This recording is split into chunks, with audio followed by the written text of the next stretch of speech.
Adeshemai mama munyina akwaba emamo aha eba UTV so ene awie yi premo ato na yenhyehyeye mu no kasebo ayaboaboa no enura nwume na no poya bepem sabre na yede amam se memfamrem se prem to break kasebo fieda awie bia na kasebo no nwumakuo bi na aso yasene ama yemu ayedru this way chocolate drink yesi de ohia eyensuhye wunya bi now de bigum ekanu a na aboa na wa hoden agina so best point savings and loans na nsen yesi kasem ye pese agina brand nti wo wo mo enchia star 277 hash na wudam digital banking mo batutu sikasem nyina na ayeye special mineral water and special drinks flavors no edoso pa na nsen wo mo ede foforo kraba cocktail no ede papa nti kopebi na wotwe awie ye wuye dwumade bia na opebi aseve wase dia na ye kanfo special ice mineral water and special drinks na ye de amao na ensem no edoso pa ye bedi mu akotene bi eni Omampani na adedankwa akufuado akwakopie mu ewo South Africa mamu eno no wakopie mu ewo Democratic Union of Africa wo mu annual forum no ase ensem ahodo ode tudwa no ye de bi ebeba betum anim na Amnesty International so wo mu abodwa ewo maiga na mu ewo nkran kodwam ha wo mu ede report ya ifa nipa fa hodie eho ensem ho no wo mu ede bi aba emonten na eno ye Ghana Standards Authority for so de aba monten say ye kom monten na ye kwakototo ne ma hodo a ye nhwe na ne ma ne bi wo ho a wo mu enye antumu ebeboa yen na aboya pomuden ho eban sanso na ye won ma wo mu ya farefo wo mu eche say eye mra ye to eponimu a wo mu enko eposo na yade a emre no emu odin ma wo mpa nti no wo magina so de wo mu akosem ato eye Ghana fo ne mpanifo nyina anim nsem bi kan we hu ya mano ne de eka ho ne semufo asone so se memfamrem se prem to brekasebo na fie da awie mi ami bedi ho chiame eye musumfo adwoa obi ya oben yemo enwura kasebo no emu ye bo remdi ane ye kwakopie mu ewo oman South Africa emu eye wo mu kropon Johannesburg eho na omampani na adedankwa kufu adekopie mu ewo sa forum ya meka ho asem ekire mu kokopie mu ewase ne yama na kwanya ma na kasa na omampani na adedankwa kufu ado be chirechire mu se abibrem aman ahodo no ye yere ye ho pa na emmom niam ba ko mienu bi ewo ho asese yetimi pagyamu a ebetimi aboa amaya fa yentoma pafra ebi ne se yamanyosem ne kabimami kabi eye democracy ne yebetimi apagyam na principles ahodo ewo ho nyina no yetimi akitamu eyi afeso yebetimi apagya ankrankra anwumakuo emu eye adwuma bia ebetum pon anase oman bia betum pon a mfididwuma eka ho bi na oman no etimi etum pon enti yen private sector ne yetimi epagyam a eno so beboa ma oman no afare ntoma pafra ne nkamfua no ene ese yebetimi atoto yen sikasem eyi echese economy bia no sikasem wantoto ne ya mfa hyehye pa angufom a entimi emmoa emma oman no emfa ne ntoma pamfra nsema hodo bi eka we hu eno mampani ede tudwa yakuchire kakragu ahoma so nti yenkotie se de omampani ede ne keynote address ne etudwa ewo Johannesburg. It's important that we promote and develop on the continent a system and culture of accountable governance, free of corruption, whereby our people are governed in accordance with the rule of law, respect for individual liberties and human rights, and the principles of democratic accountability. Such a system, founded on the separation of powers, requires building strong institutions of state, such as well-resourced parliaments and judiciaries, efficient law enforcement agencies, and effective security forces that see their responsibilities and allegiances to the wider public interests, not just to the conveniences of the government of the day, as their guiding principles. Innovative, creative mobilization, and disciplined use of public resources are therefore of the utmost importance in this struggle for national development, and it can be done. Ladies and gentlemen, I'm sure you know, because it is no secret, that I'm insistent on the African capacity to be self-reliant. Simply put, I just want us to have more self-confidence and accept that we shall never reach the level of development we aspire to by relying solely on aid or external assistance, no matter how generous. We have to understand that we cannot draw up national budgets with the expectation that a percentage of revenue will be coming from so-called donor countries. We have to appreciate and work with the reality that properly harnessed and efficiently and honestly managed, there are abundant resources on the continent to finance our own development. We have to grow a more entrepreneurial economy in Africa to provide the basis for undertaking the urgent task of the structural transformation of Africa's economies. We will have to move away from economies which are dependent largely on the production and export of raw materials to value-added industrial ones and stimulate greater agricultural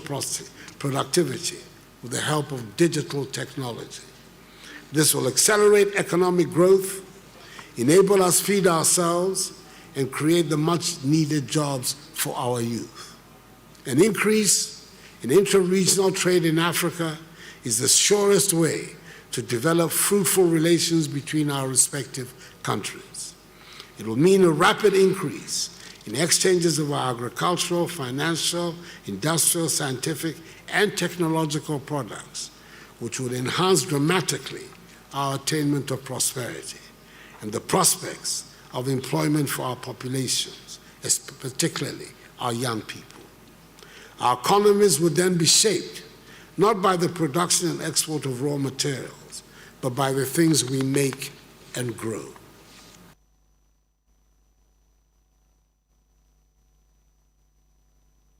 Na Chief Justice ya owo my Ghana mu eye justice eni ne yebo a menemu kwasa yi wakọ akwakoda eye assembly bia foforo kra adi ewo eye asen chechewura ewo asen South district mu mfimfini mantemu asem na mekan na wo mu etra district assemblies common fund no mu na wo mu yi sika edisi sa court dan. Happy to welcome you all to the inauguration of this beautiful courthouse for the people of Israel Tichiveri in the Asin South municipality. I thank all the distinguished personalities for joining us to share in this significant milestone, more so being the first circuit court in the entire stretch from Adansi North, New Biasi, Asin Central, Asin South, and Agua Asib Kwamankese district. Until now, the existing circuit courts were only located at Obuasi and Kekus, and so one can imagine the relief this new court brings to the court users within the jurisdiction who hitherto had to travel very far to access that level of courts. Over the years, a number of factors have militated against the effective operation of the courts generally and have rendered our services to the people of Ghana sometimes ineffectual. Key among these are the deplorable state of our physical infrastructure from which the justice needs of the people of this beautiful country are set. And say a kind and krunkra and as a mensi ewo Ghana Fanaya ewo circuit quarter ye kind assense out to so can home a free me benkuso to the southern of our side a free Mori Yamransa Abudunka etwamuane ba sia de kupiem ewa dance ye ni circuit court asen and I the first district ewo sa stretch iswa enya circuit court sambre eba be ma ye mpetemu ha no obi a mantepe ho ase beba ne ntemu bia na obenya case bia no judge atumi atena asem ntemu yatumi asiesie ntemu ntemu yatumi aka asem no manasi ntemu eno eboa ema judiciary system no ekonanim sanso ebema better access to justice so obi ede wo fa kwan bia enimu so na o se wo fa ahodie so no utumi enya ho kwan tentemu a kane no na district court pede wa ha na no cases ni bebre ni mantimi ho ase bebre na wa ha no ebro district court ne so edran se oni akro no etwa kwan eko Cape Coast anaso okofosu ana high court wo ho anaso okonkra na winiba ansa watumi enya na sam yetie mi aka ma na kuma to ne yam ye gina odafo tibu esare tibu da kwampem otosumienu anamu ada Ghana ban DCE regional minister and then Crawford nyina say sir adi abesi a traditional council na traditional council bebre na epe and so nyamencha de ye na yatumi enya enti ye da aban ase sir aniso aduhu kase a ode abre asen man nkanka asen south Atenesu Traditional Council no. Yeda womase.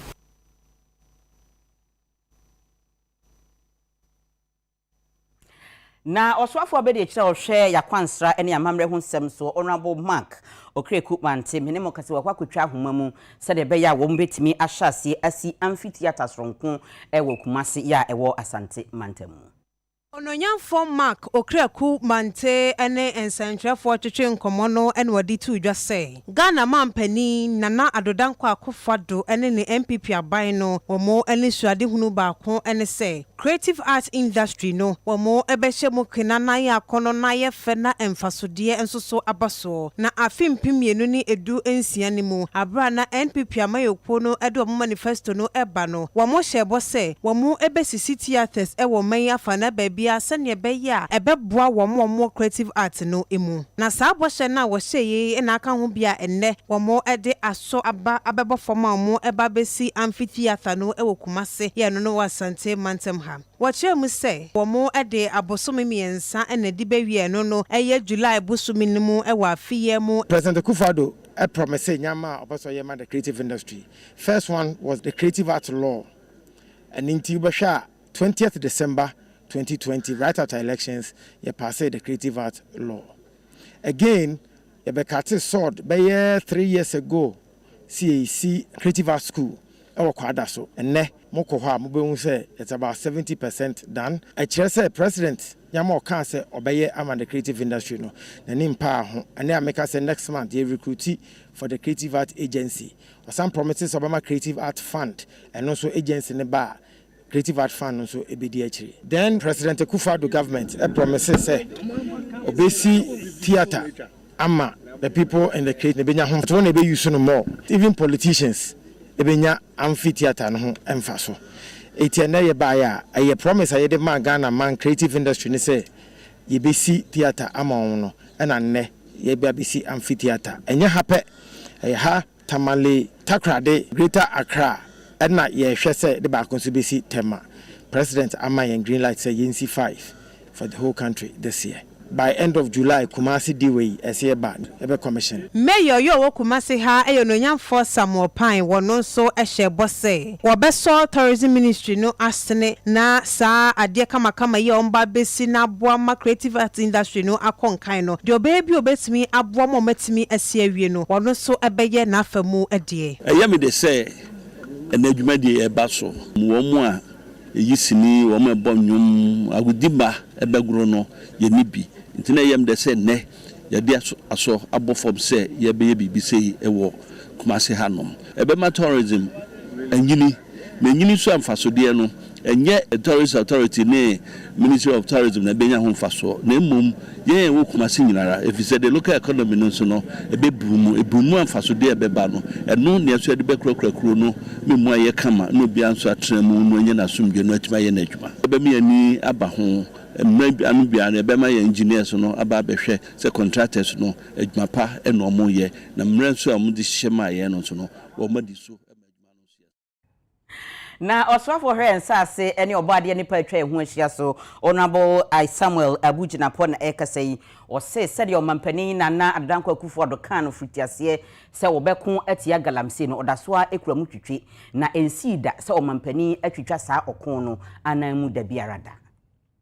President Akufo-Addo will not countenance that. The president will not countenance any interference. If there's one person who's been committed to this fight against illegal small-scale mining, it is President Nana Adodankwa Akufo-Addo. I've worked with him closely, and I mean closely, and I do know that his commitment to this fight is totally unflinching, and indeed. It will be scandalous, and it will be far-fetched, and it will be impossible for President Akufo-Addo to interfere in the fight against illegal small-scale mining. Indeed, on the contrary, he is the man who is giving me all the courage, who's giving me all the strength, who's giving me all the backing and authority and mandate to go frontal in dealing with this matter. But I want to repeat again, I think it's important that I repeat, that we have to be focused. We have to be focused. We are dealing with life and death issues here. Ghanaian people are losing their lives as a result of illegal small-scale mining. Our river bodies have been polluted. we as we speak, we literally cannot boast of a river body which we can confidently say that this is a river body which is fit for purpose. Our forest cover has been depleted from 1910 to date. 80% of Ghana's forest cover is gone. Na Amnesty International for womo edi womo annual report abamonten ya efa nipa yedie ho ensem ho eye state of human rights ewo oman Ghana mu na womo aye dwumadie enam so ama human rights advocate eye lawyer Francis Zave Sosu ye ono na ye mrahye bedwam ni Madina akokasa wo dwumadie no ase nanse mo no beti esi obi akokun obi obeti esi post ni akobo obi tu obeti esi ni ekọ raid bi na obi akofam ewu bullion van and say OTSC obi yekun obi ohono police ni na yesi odi enim no ni yesi yekoye eden onu si yesi ekuno obeti yesi o nkranza side obi yesi akochi ni suspect oye area seden okoda cells ade abechi yesi wewu sa ni o menyina ye ni o ma ye frɛ no extrajudicial killing akwese ye kun obi a ye mfa na mfa mra kwan so na sa ni o ma no edan so say there's a problem with your law enforcement problem your law enforcement no the senior ye de nipa efa mra kwan so no abeye very endangered we are not to nchen issues about freedom of expression now you can't freedom of expression now you can't niawo kan anase in any form of expression say me say no na say na me person so for na ye express ye ho say ye tutua say ye per rules it's part of freedom of expression. But it took me 2 years to be in court as a common criminal just because I was not fighting for Eduani Amedio. Now many young persons so concern a kwanya asay no aban be siesi se na ebe ya nipa we yare ne wo mo a wo ho akire wo mo ne nneoma mo fa kwan no so no o betimi anya like o mo betimi aheha o mo kakra subo no the reason why I did subo no ebe bo state no and say yaka human right nipa wo ye de tumi ahye ne nsa se won boy nyina ho ban no eno ni state no enti se nyoma we ACC a the only person that me hold accountable is state in this way no me can state me can dia executive judiciary legislature any obia me so me can ho bi esan say we are part of the governance na eno nti na yentime nyehwe han enti obehwe na say mo no ba parliament 2 years am ba ye no private members bills am dia ba no ba ko be say edu sa private members bills nyina no for example death penalty me dia ba say send ye ka say obi ye kokun obi because you see o say we di boni bi eto de bi ukoko ni pani wi at the end of the day na anyo no yes aboni na o be any den enti to reform that law over sa witchcraft bill ya ye dia ba ya nyame ya do ni agitu mu a emeya ye discriminate against omunyano ye betimi aso ano wo hwe bill ya media ba about compensation ya say bi opposi for ya wo mo di ye nkrofo ayaka de ya chichi wom literally and say arbitrarily no ye betimi apata wom na asoye hwe yen sase ne obade ne pa atwa ye ho ahia so ekira mo enam emra so 9th June 2023 se enye Green Ghana Day eho no ye di eduaduanu atwese mfie ba miense ne ya hyase ayeye saade no enam so ama wo mo ekira wo mo di 2.5 million eye sika Ghana cedis na wo mo de ba bebo ho ka osoafo a wo hwe eye asoye no eso no abo Samuel abu ginapo agina so de ato nsemtwerefo anim Green Ghana Day da so nkwa mpilifo yi de si honom se brene durbia obegina so no de duanua de for my Ghana fa na ba bia na aboa ama we kwa beretu a ye hwere nam galamse na dwumadi ahodo nti no yetima senya kwaye bi ma di asinanan ni sai so nti osofo da so ehwa asase na obade ne patwe ho hia so anno urumunyamfo samalabu gina po akasa de atodwa se June busum ye besimu de to so enkoro na ye da so nko a empinfo ye de si hono bode be duanua baako 10 million eska wo twade ato ho aye 2.5 million Ghana cedis na se adwumadie asante kotoko hene na se tutu ababiu ene be pa ho ntoma kwa menkroma suapon kese a ewo asante mantamu bringing the total number of trees planted over the years to in excess of 30 million trees. So far, field assessment report shows that on the average we had 72% survival rate last year as compared to 81% in 2021. While adequate measures were put in place to ensure the survival of all trees planted, a number of external factors accounted for the survival rate, including rainfall patterns, wildfires, and soil fertility. Nonetheless, the survival rate shows that we still have some 23 million trees to nurture. It is for this reason that this year, government has decided to revise our target downwards to 10 million trees. This will give us space to devote some resources and attention to the trees planted over the last 2 years, while not losing momentum on our quest to restore our degraded landscape. Nanu achire no, oso afa be de chira woda so ye hwasa se na oba de ne patwi ho hia so ano. Opanyini esa ititina ni. Edema Green Ghana de dwumadie. Orumenyafo Benito usu bio enso kasai. Si ya kasai. Aya futuo pa Ministry of Finance atwa ma de 2.5 million cedis. 2.5 million cedis. Ne nim se enso. Enti ani ankra civil society for any donor agencies and development partners kasa afibia omoboa this year so anu mo kasa ebi die be donations in kind ebi susu be in cash donations in kind no ebi di seedlings na beba seedlings no so ebi susu omo an be kwa kodua no makase yenkwowe ne yempeke emfanka ho enti yanu omo ashase edin ho sawo sade be betima compile ni na sade tie bia no target na ya set up na de be aka no so yani Ministry of Finance for kasa omo amiati asese omo ebehwe ya the documentation ni na akọ nti omo ya di omo kanu ese omo ka omo akoma nto omo ya esika no aban sade tie bia beboa na Volta River Authority for Echra womo edenhyehyɛ pa egu fom pa sɛ de bɛyɛ abibrem aman ahodo ya ye womu ya Ghana eka ho ebie no womo betumi ayɛ adwumaku a womo enanyinam kane ayɛ mu no womo ɛbɔ mo ho moden pa. Today is therefore not only VRA Day but also VRA Creativity and Innovation Day, and the theme is Creativity and Innovation in VRA, my business, your business. My business, your business. This is for all of us. In this current age of our industry, the need for creative thinking has never been so pertinent. It is very clear that the old ways and conventional methods of working or managing organizations are no longer effective. What we need are fresh and unique ideas that provide novel approaches and solutions to the way we carry out our business. And even on a global scale, newer forms of power like renewable energy are exponentially increasing. These sources are displacing conventional power because customers have become very savvy and are sensitive to the environment. There is clearly a shift in paradigm in the energy industry, and we have to go with that shift. So, my dear colleagues, throughout this year and beyond, we must keep creativity and innovation at the forefront of our business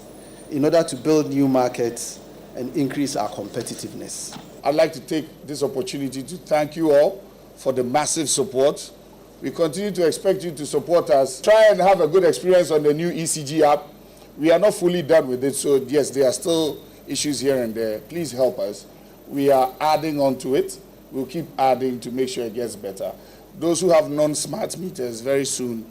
those who use the card, very soon you should be able to put it to the back of your phone and just load up your minutes from the comfort of your home. We want to try and give you some level of convenience.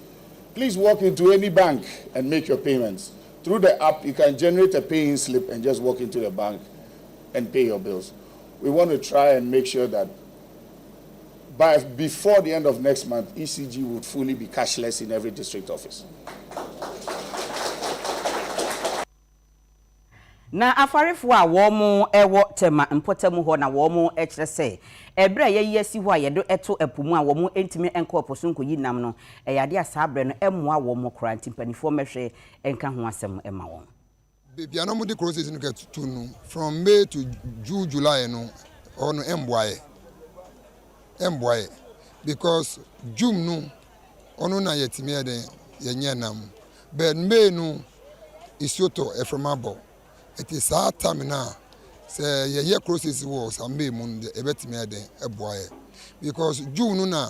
enam no start say ba June, July, August saa time ni ye season and it somebody crosses in ko to July mo time na ye be ye pene enam na eden akọ kwa government fa ni edu ewie mo ke so ka wole ma bi le ewie do ko le obo to ne ga chief fisherman say atashi koni chief fisherman say le anina amebi na ga me dwan mo ga situ mo afi komi ka me kin ame ke tu ejole ba shi crosses ye le ka ga wolole ba tu ni be da ne be ba gbe wo bi ga bi na sisi ya gi atom say e wo ma say yenko ya hoje but ye hwe say nyama bebre emboa particular fixed date na omudi ama crosses no bibi ti say climate change say on say anytime na isu to brem bedu na say isu na start say ton tema e menam so e den e pin tem oh but at the end go say fixed date and either say climate change ba or climate change ba date na e dey to so no na e be dey e di be em say isu e ade bia e ha apofo man pa enche anytime na nka isu no beto mresa na nka ya pia date ni akọ enim kakra nka aboa ma yesu ya ye ehunboabo an kakra asana time ne adu nye ni ma organize wole na jatema lo wole ni afenu go agasi ye na ge date atu enwo wona ewo afenu go to mo aba fi ko dange ni bi si onye no fenugo no aba wi lo wa su magazine for the next academic year alo afiko ko ni baba ni aba to egbanya no to ato wole ni ya lewo ya lo ale lo icho ko ni atu ni ke magine agbona mi to ni ya wo mami awakunsi e ya dagasi last year banga insure yetama e banga insure yetama sine ba agbele western region lo this year ke je banga insure yetama be waso ke je ba agbele be no si ke je egbele be na agbele e gogo e ba fi problem. Na Ghana Standards Authority for Ediaba Mountain say wasede ene say wo mo ebehwe na enema hodo atemamufo beto e wo man yimu no wo mo ehunu se papa na se wo mo ade ahyansude bi ato ho na yehu se papa nti wo mo de afutu amanse ye kwakoto ade a enye nefo ye nkwa na sese ye hwe na emum sese ye hwe se adekode ne wo mo Standards Authority for no ma hyansude no wo ho a wo mo age atum ana Openi kwanchirefo wada Ghana Standards Authority Middle Belt no ano aye Ora Samuel Kofi Frempong. Edi atu dwa se Ghanafoɔ se ye kodwa so ne bekɔ akoto bibi na ye dia. Eya yenhwe yie, yento de ye papa na ebi abo no efo na nso enye papa anom. Edi wo haw ne bebre ni pedua no ene wo mpom den. Ene nti wade tu dwa se eye Ghana Standards Authority wonom asade se obehwe se bibia ebebedwa so se ye die se de ye ho se ye den ye no. Ebedru susudua wonom hwehwe se ekoni pedua mu a emfa wo haw emre no na eno ana opani yi eto so echire mu se menu mienu se ye kwabonten ne ye to bibia yenhwe krata etare ade no ho se eye de empanimfo age atumu se eye edema ye nipedua ansa na se ebedie se ede beye ye ho ye ne sa ensemwe wade tudwa ebra Ghana Standard Authority and Food and Drugs Authority wonu mienu esi akanye na kansie no mu no na ofa sa akwanya no so ma owura Frempong ede ensemwe tudwa na de okasi sudua biemu ne se product be eba out bia no ye wo bibia obi oni friend label no ese product no din bo ho ni oye product no so ese wo ho baby aye product no ese bo ho afi data ye de product no na data de no so be say product no so be say ene ne badge number say ye de trace bibia eno so nyina ese wo ho ba ho enti se o kwa akoto ade a amra na ma ye ho to Ghana Standards Authority Food and Drugs Authority NPA say ye nhwe mbo nkrofo ho ban ba wo to ade no nso say we make sure say also wo bo ho ban e wo ho say e bia time a wo to ade no na ye ni ho enti the first thing a wo betimi aye wo be hwe label no ho label a e bo ho e wo ho expiry date no ho say expiry date ni am me bo ho ni nyina wo ho a then etimi ka kire say o ade no me tokra na me de ko na BBC a metimi atrace ana metimi abo aban adwuma bia asem a on betimi atrace ama me ana e bia wo hwe expiry date yi ye mfa mbo ho keke ye niyama processes e fa niyama mu ansana otimi nya sa date no e de bo ho e betimi aba ne say product no aka be 2 months ana be some few weeks product e be say expiry date time be so sa we na e bia ono so marketing strategy obeka say product thing say enti obeka say oton promotion na what oton ade no en say enti no wontimi nka say wa bomra bia e say expiry date no do ye but wo a wo to no say wo top dodo na wontimi use na product date super just say enti ni aye ka kira man for say omo to ade a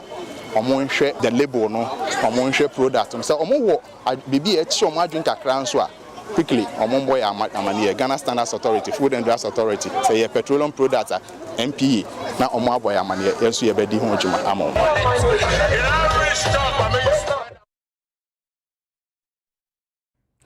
na yɛbɛkɔ ahoma no so ne yɛne yɛma ne boni Jacob Kubi atwetwe nkɔmɔ ɔto nkra efiri Kasoa Zongo ɛno anwummerɛ yɛ nyina yɛnim efiri nonum abrinim nsuo ne ɛtɔ ya kɔkɔpem anwummerɛ bɛyɛ teta 11 kra na ɛnyɛ asam keto nti yɛnkɔ hɔ na ne asi ɛwɔ Kasoa Zongo hɔ no ɔmɔ yɛ amane Jacob mo akɔ ababa prem to breka se boyi so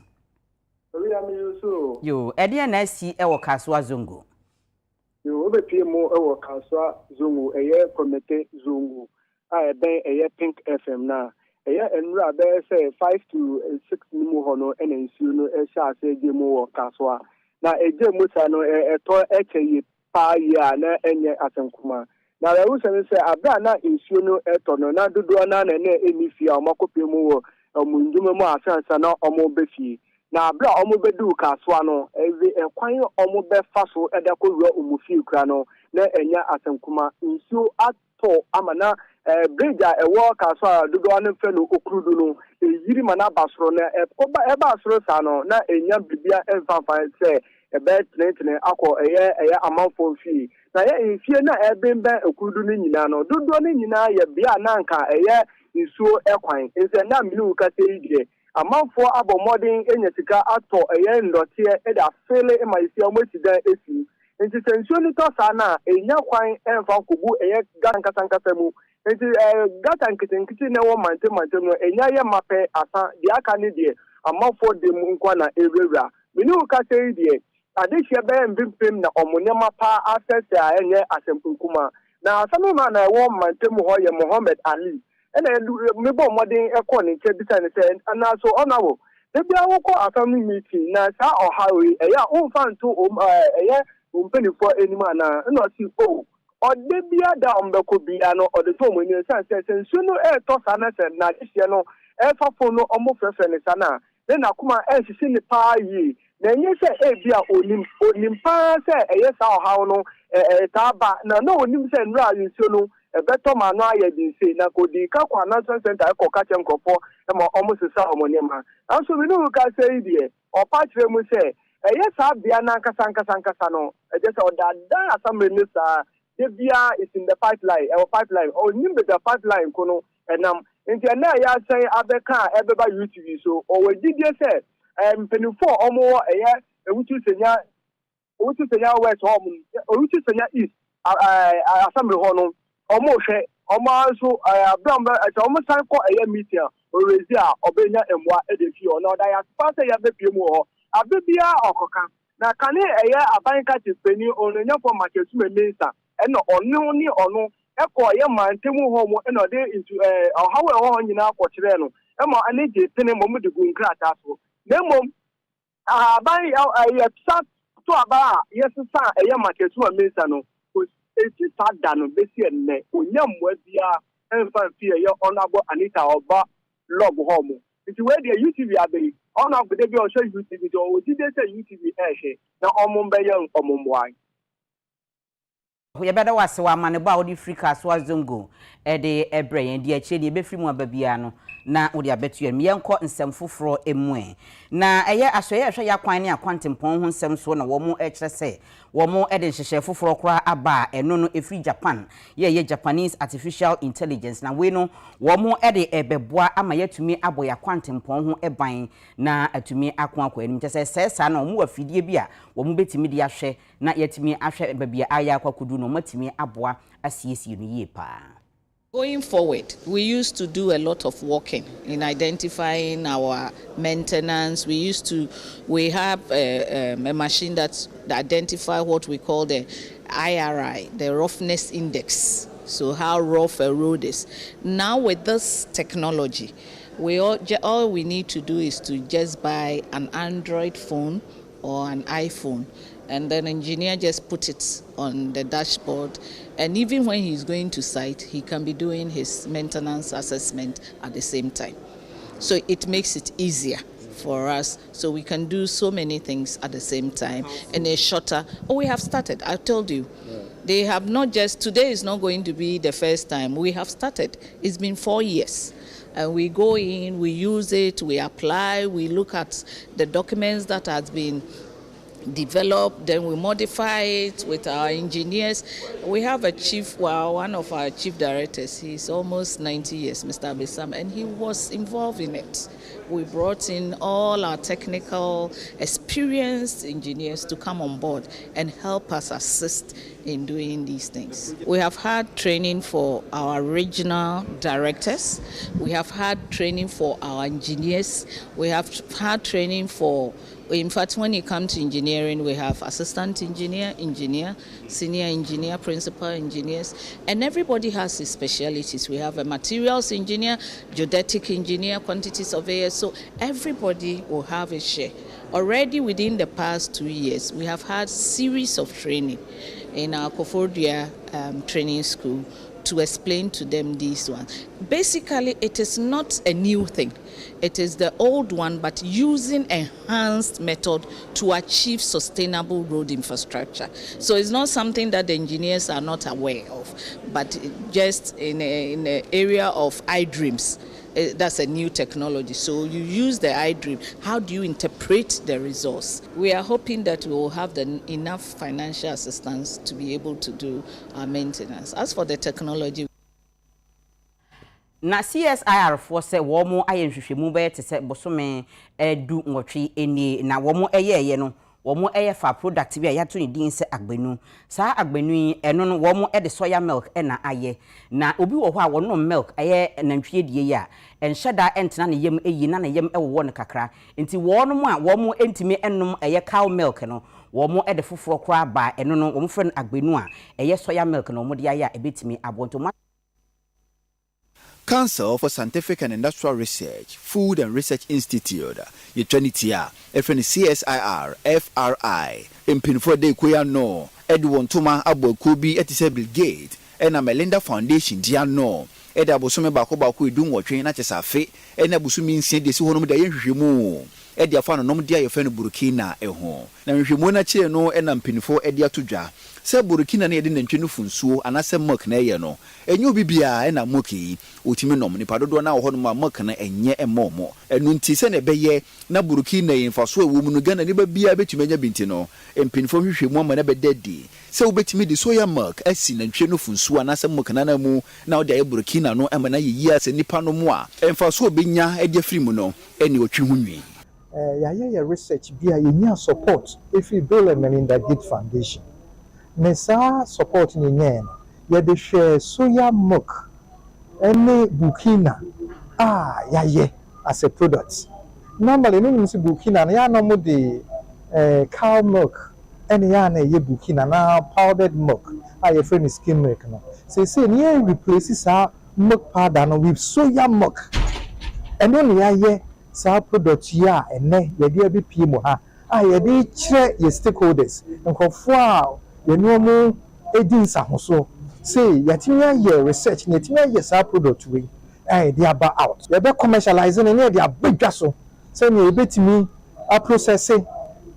small scale industries for betimi a processing no mu so betimi aton ne abakrum o ba bia ne Ghana edwa so pe but amano ne dwa so nyina no ye hwe ni mu say na ya dana dino ebetimi adu sa pempenso na no akire no opanyina oda CSIR FRI no se kwankyerefo Professor Charles Totti opanyini so kasai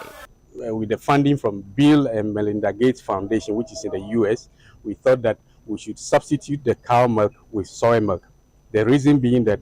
there are people who have problems taking cow milk because it's an animal product. and it gives them health problems. And then it's more expensive to buy cow milk. You cannot keep cow milk for a very long time. But if we use soy milk, which are soybeans are cultivated by our people anyway, it will provide livelihoods for people who cultivate more soybeans. We can use the soybeans, and we look at the approximate composition of the soybean, and we think that the nutrients that are there are equally, at the same level almost as cow milk. So we can use that, and it will benefit a lot more people than rather being something that will impair the health of people when they use the one.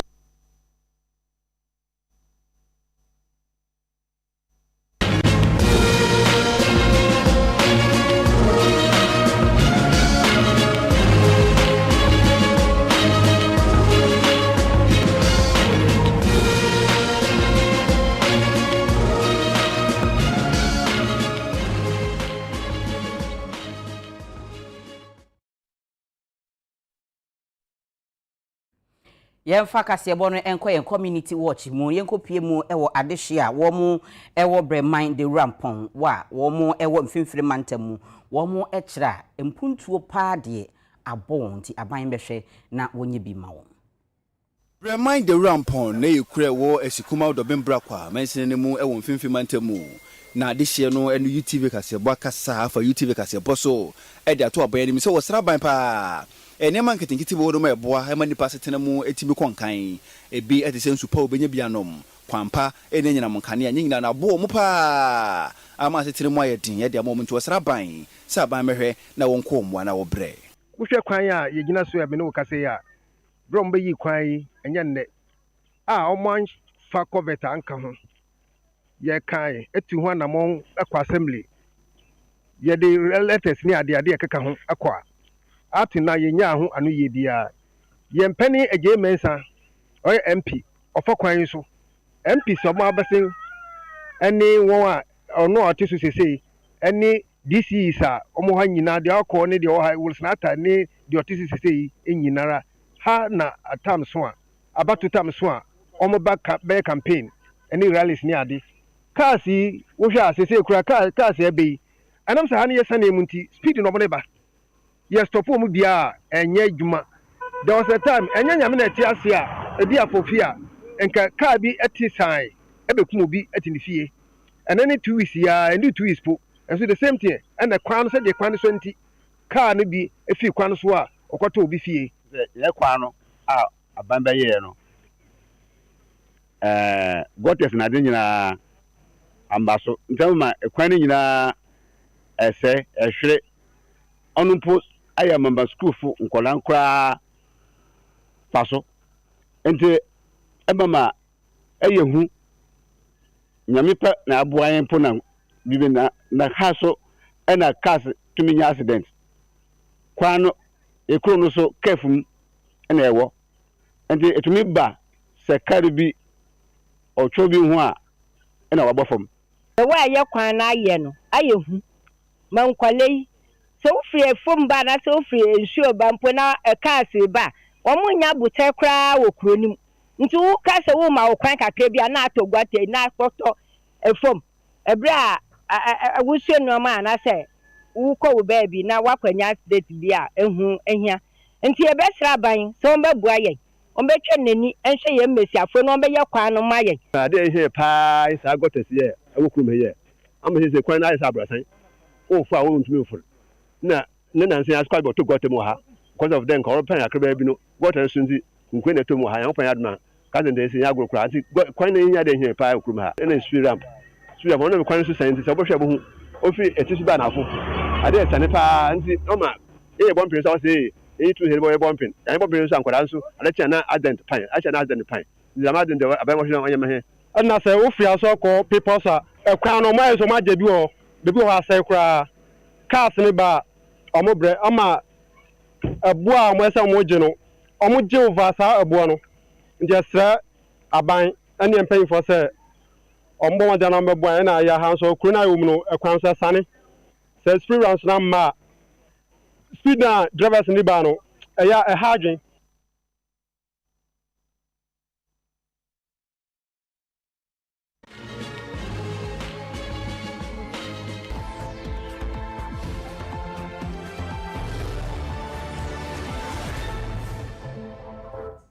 Yenyina wesu ne yenkoje aboafo nkrato emra ye ba bongo di fara ede agudie mu nsem bebrem enti menko ba bia mi twa me ho abasisia